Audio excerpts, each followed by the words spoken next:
I'm joined with John Barrass, Deputy Chief Executive of PIMFA.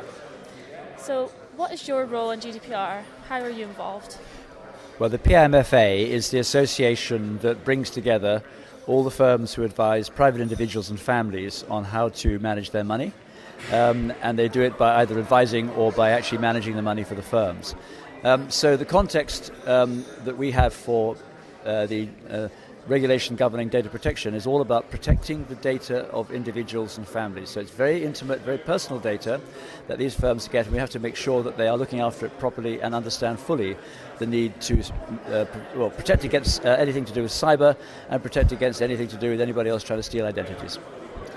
And how do you think the new GDPR regulation will affect the way that businesses now operate? How will this change the way companies are doing business? It's important to remember that we've had data protection legislation for some time in this country, and indeed across Europe, because the earlier data protection legislation was from the 1990s, a European directive at that time.